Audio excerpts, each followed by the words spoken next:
Hello guys, good evening everybody. आज हम लोग शेक्सपियर की इस सीरीज को आगे कंटिन्यू करेंगे और इसमें कुछ इंपॉर्टेंट जो क्वेश्चंस हैं उनको फिर से देखेंगे। फर्स्ट क्वेश्चन है, which Shakespearean play is called the drama of culture. Very important question है। Okay, drama of culture Shakespeare के किस प्ले को कहा जाता है? तो आप कहोगे टेम्पेस्ट इज द आंसर।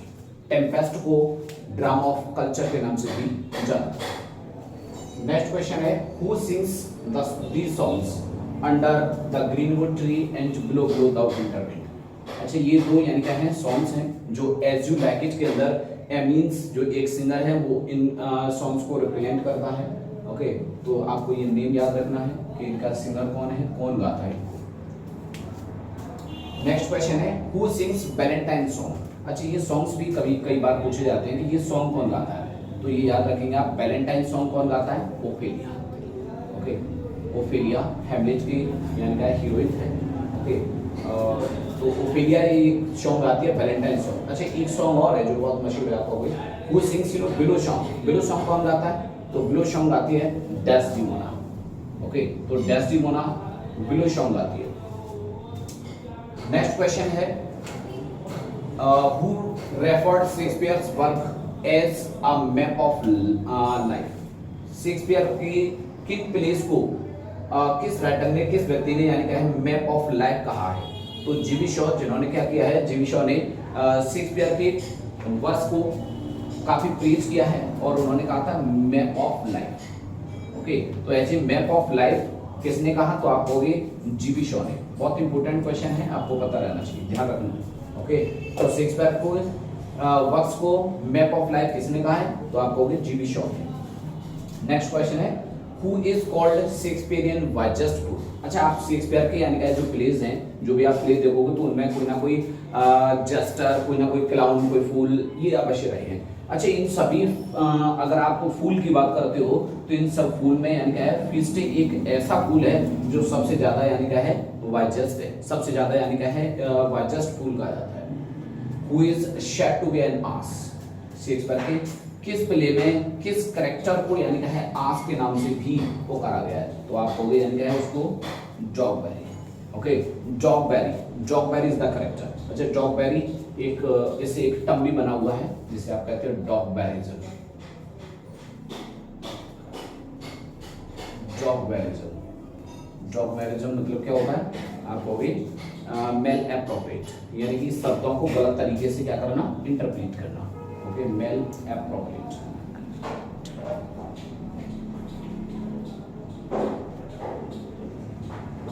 एक टर्म है malapropism. Okay, malapropism को ही आप लोग यानी क्या कह सकते हो, जॉकबेरिज्म भी कह सकते हो, क्योंकि ये भी कुछ शब्दों को जिस प्रकार से बोला जाता है उनमें शब्दों को बदल देता है। ओके, जिसके कारण इसको जॉकबेरिज्म ये टर्म भी दिया गया है। ओके, शेक्सपियर के कई ऐसे कैरेक्टर हैं, उनसे पहले यानी क्या है वो एक नाम के तौर पर थे, लेकिन आज उन्हें ऐसे वर्ड यूज किया जाता है। आई am a man more sinner against sinning, ये कौन कहता है? तो आप कहोगे ये लाइन किंग लियर प्ले के अंदर किंग लियर ही बोलता है इस लाइन को। Okay, I am a man more sinner against sinning. Next line है, which casket Bassanio choose to marry Portia. Portia से शादी करने के लिए बेसोनियो कौन सी कास्केट चुनता है? तो आपको मालूम है वहां पर 3 कास्केट थी। ओके, गोल्ड कास्केट या gold casket, silver casket and lead casket. Morocco का राजकुमार आप जानते हो गोल्डन कास्केट को चुनता है।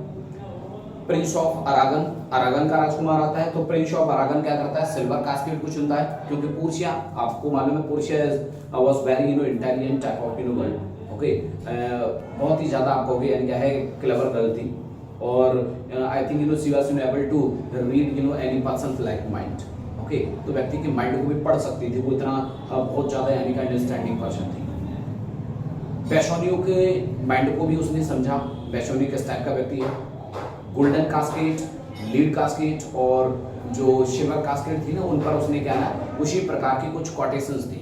गोल्ड कास्केट जो थी उस पर उसने लिखा कि if you choose it me you will get what many people desire. अगर तुम यानी कि गोल्डन कास्केट को चुनते हो तो तुम वो पाओगे जो यहाँ बहुत सारे लोग पाने की इच्छा रखते हैं, और आप जानते हो कि वहाँ हर कोई व्यक्ति पोर्शिया को पाने की इच्छा रखता था। ओके, अच्छा इसी बात से यानी कहें जो मोरक्को का राजकुमार था ना वो कंफ्यूज हुआ और उसने गोल्डन कास्केट का चुनाव किया। अरागन का राजकुमार प्रिंस ऑफ अरागन वो क्या करता था, वो पोर्शिया को अपने प्यार के बड़े बड़े दावे करता था। वो कहता था कि यानी क्या है पोर्शिया का सच्चा हकदार तो वही है। पोर्शिया ने उसी बात को समझ करके एक कास्केट पर यानी कि सिल्वर कास्केट पर एक इबादत लिखी, कोटेशन लिखी और क्या थी वो कि if you choose it me you will get what you deserve, तुम वो पाओगे जो तुम पाने की यहाँ पर यानी कि जो पाने के आप हकदार हो। तो प्रिंस ऑफ अरागन जो था ना उसे तो ऐसे ही लगता था कि पोर्शिया का सच्चा हकदार तो वही है और उसने क्या किया सिल्वर कास्केट को चुन लिया। भाई लास्ट में आता है बेसोनियो, और बेसोनियो क्या करता है, बेसोनियो की सोच थोड़ा सा इन लोगों से हट गई थी। ओके, और लीड कास्केट को चुनता है बेसोनियो। जानते क्यों चुनता है? क्योंकि लीड कास्केट पर भी एक कोटेशन लिखी हुई थी। क्या लिखा था? तो आप कहोगे be ready to hazard if you choose it me. क्या लिखा था? Be if you choose it me be ready to hazard what you have. Okay, if you choose it me यानी कि जो यू कैन से लाइक जो lead casket थी उस पर क्या लिखा हुआ था? लीड कास्केट क्या कहती थी कि if you choose it me be ready to hazard what you have. अगर तुमने लीड कास्केट को चुना तो तुम उसे भी खोने को तैयार रहना जो तुम्हारे पास है। और आप जानते हो कि बेसोनियो के पास अब इस समय खोने के लिए तो कुछ था ही नहीं। ओके, इसलिए उसने जैसे ही यानी है गोल्डन कास्केट को देखा तो उसे लगा कि गोल्डन कास्केट सिल्वर कास्केट क्या है, ये सब दिखावा है।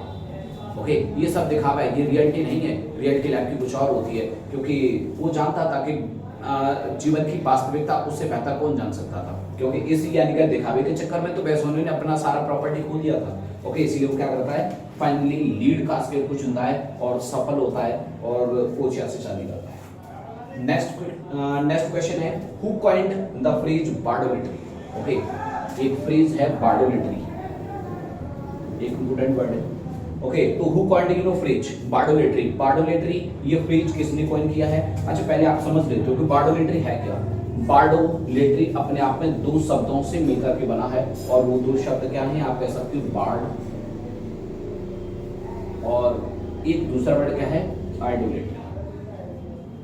ओके, आइडो। अच्छा इन दोनों शब्दों को मिलाकर के एक वर्ड बना क्या? बार्डोलिटरी।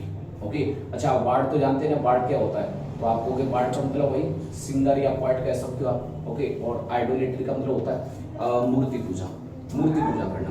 तो इस बार्डोलिटरी शब्द का इस टर्म का मतलब क्या है? तो आप कहोगे शेक्सपियर की एक्सट्रीम या कहोगे excessive praise of Shakespeare. Shakespeare की बहुत अधिक यानी क्या तारीफ जो आप जानते हो जीवी शॉ ने की थी। तो ये टर्म जो है ना जीवी शॉ ने दिया है। अच्छा ऐसा कोई भी वर्ड जो दो शब्दों से मिलकर बना हो, जैसे इसमें से बार्ड ले लिया और उसके बाद से आइडोलेटरी में से ये शब्द मिला करके बढ़ा दिया। ऐसे वर्ड जो दो शब्दों से मिलकर बने होते हैं ना उन्हें बोलते हैं पोर्टमैंटो। ओके, तो ये पोर्टमैंटो वर्ड है, आप ये भी ध्यान रख सकते हो। तो बार्डोलेटरी ये टर्म किसका दिया हुआ है? जीवी शॉ का दिया हुआ है। क्या मतलब है? तो आप कहोगे एक्सट्रीम प्रेज ऑफ शेक्सपियर, या बोल सकते हैं excess praise of Shakespeare. Short में लिख देता हूं विलियम शेक्सपियर। तो बार्डोलिटरी टर्म का मतलब क्या हुआ? Excess praise of William Shakespeare. Term किसने दिया है? जीवी शॉ ने। किससे मिलकर के बना हुआ है? तो आपको दो वर्ड हैं बार्ड एंड आइडोलेटरी। आइडोलेटरी का मतलब होता है मूर्ति पूजा करना। ओके, और बार्ड का मतलब क्या होता है? सिंगर। तो यहाँ पर बार्ड किसको कहा जाता है? शेक्सपियर को। ओके, तो इसलिए यहाँ से एक नया टर्म बनकर के तैयार हुआ बार्डोलेटरी। ओके, सो ये आपके लिए यानी कि कुछ इंपोर्टेंट क्वेश्चंस हैं। ओके, नेक्स्ट लाइन है, नेक्स्ट क्वेश्चन है देखो, what was the name of Macbeth's castle. अच्छा मैकबेथ का जो कैसल था ना उसका किला जो था उसका क्या नेम है? तो वेरी इंपॉर्टेंट क्वेश्चन है, आप कहोगे एवर्नेश। ओके, ये उसके मैकबेथ के किले का नेम था। What play does Hamlet want players to perform. अच्छा हैमलेट कौन सा प्ले चाहता था कि हैमलेट यानी क्या करे? हैमलेट चाहता था कि जो प्लेयर्स हैं ओके जो आप कहोगे उन्होंने एक प्ले खेला था हैमलेट के अंदर। ओके, तो वो कौन सा यानी क्या प्ले परफॉर्म करें? तो वो प्ले था आप कहोगे क्या? The murder of Gonzago. इसे आप माउस ट्रैप भी कहते हैं, माउस ट्रैप, माउस ट्रैप भी बोल सकते हो। ओके, तो माउस ट्रैप या फिर आप कहोगे the murder of Gonzago. Okay, ये प्ले परफॉर्म करने के लिए हैमलेट ने उनको सजेस्ट किया था। Who coined the term tragicomedy. अच्छा ट्रेजिकॉमेडी आप देखते हैं ऐसा करके यानी क्या है शेक्सपियर ने ट्रेजी कॉमेडी लिखने का चलन शुरू किया था। ओके, तो ये टर्म किसने दिया था? तो आप कहोगे ये टर्म दिया था जॉन फ्लेचर। जॉन फ्लेचर ने यानी क्या है टर्म दिया था, और ऐसा माना जाता है कि जॉन फ्लेचर ने शेक्सपियर के साथ कई प्लेस में क्या है कोलैबोरेशन किया हुआ है। जैसे आपने हेनरी एट्थ के बारे में सुना होगा। हेनरी एट्थ क्या है, जॉन फ्लेचर और शेक्सपियर दोनों का क्या है कोलैबोरेशन में है। तो जॉन फ्लेचर ने ट्रेजी कॉमेडी यानी इस टर्म को कॉइन किया। Which poison Claudius pour into king Hamlet's ear. अच्छा, किंग हैमलेट के कान में जो क्लॉडियस है ना वो जहर डाल देता है, तो उस जहर का नेम क्या था? वो कौन सा जहर डालता है? तो आप कहोगे हेवेनॉन। हेवेनॉन ये उस पॉइजन का नेम था जो उसके कान में डाला गया था। In which play the sun has been described as travelling lamp. बहुत इंपॉर्टेंट क्वेश्चन है। Okay, travelling lamp. Okay, travelling lamp sun को कहा गया। ओके, तो सन को क्या है, किस रूप में दिखाया गया है? ट्रैवलिंग लैंप के रूप में दिखाया गया है। किस प्ले में दिखाया गया है? तो आप कहोगे मैकबेथ के अंदर ही ये सीन आया है, पॉटर सीन के। In which play of Shakespeare unity of time and place is followed. अच्छा, unity of time and place आप जानते हो, जो अरिस्टोटल ने यानी क्या है टाइम 3 यूनिटीज बताई थी। ओके, ड्रामास के अंदर यूनिटी ऑफ टाइम प्लेस। तो इन्होंने क्या किया है, शेक्सपियर ने इनको फॉलो नहीं किया। ओके, भाई टाइम का उनका मानना था कि जो भी प्ले में समय लगता है वो कम से कम 24 घंटे में कंप्लीट हो जाना चाहिए, और उसका जो प्लेस है यानी उसकी जो सेटिंग है वो एक ही स्थान पर होनी चाहिए। लेकिन आप जानते हो कि शेक्सपियर ने ऐसा नहीं किया। ओके, शेक्सपियर ने ऐसा नहीं किया और शेक्सपियर ने उसे चेंज कर दिया। ओके, लेकिन शेक्सपियर ने भी कुछ अपने प्ले हैं जिनमें फॉलो किया है। तो वो प्ले कौन से हैं? आपको टेम्पेस्ट है और कॉमेडी ऑफ एरर। शेक्सपियर के 2 ऐसे प्ले हैं जिसमें आपको यानी इन प्लेस के अंदर शेक्सपियर ने क्या किया है, unity of time and place को फॉलो किया। Ferdinand and Miranda are shown playing. अच्छा, क्या होता है कि फर्डिनेंड को और मिरिंडा को यानी क्या है कुछ एक गेम खेलते हुए दिखाया गया। वो गेम खेलते हुए देखे जाते हैं। तो क्वेश्चन बनता है कि कौन सा प्ले था, वो कौन सा गेम खेल रहे थे? तो आप कहोगे चेस। वो चेस खेल रहे होते हैं। Which Shakespearean play has the shortest scene? Shakespeare का कौन सा ऐसा प्ले है जिसके अंदर सबसे ज्यादा यानी का है जो शॉर्टेस्ट जो सीन है वो आया है? तो आप कहोगे शॉर्टेस्ट प्ले, शॉर्टेस्ट सीन किसमें आए हुए हैं? तो मैकबेथ में। अच्छा, शॉर्टेस्ट मैकबेथ शॉर्टेस्ट प्ले नहीं है, आप कहोगे शॉर्टेस्ट ट्रेजेडी है। ओके, शॉर्टेस्ट ट्रेजेडी मैकबेथ ही है, और इसके अंदर ही सबसे यानी का है जो शॉर्टेस्ट सीन है वो भी मैकबेथ के अंदर ही आया है। What does Laertes warn Ophelia about? Laertes जो था, ओके, वो अपनी सिस्टर ओफेलिया को वार्न करना, चेतावनी दिया करता था। कहता था थोड़ा सावधान रहने के लिए बोलता था। तो किस चीज के लिए सावधान रहने को बोलता था? तो आप कहोगे falling in love with Hamlet. उसका मानना था कुछ भी करो लेकिन हैमलेट के साथ यानी क्या ये प्यार के मामले में मत पड़ना। वो इसके लिए इसे यानी क्या चेतावनी देता था। ओके, नेक्स्ट क्वेश्चन है what does Prospero promise to give Ariel at last. अच्छा, प्रोस्पेरो जो है वो एरियल को अंत में क्या देने को कहता है? तो वो कहता है अंत में तुझे भी आजाद करके देगा। जब वो अपने सभी कार्यों में सफल हो जाएगा, जो शिकार करने जब वो अपने कामों को कंप्लीट कर लेगा, तो उसके बाद से क्या करेगा, वो एरियल को भी फ्रीडम दे देगा, यानी उसे भी आजाद कर देगा। और एरियल को उसने एक टेम्पेस्ट के अंदर आप देखोगे तो एक विच है जिसका नाम है साइकोरेक्स।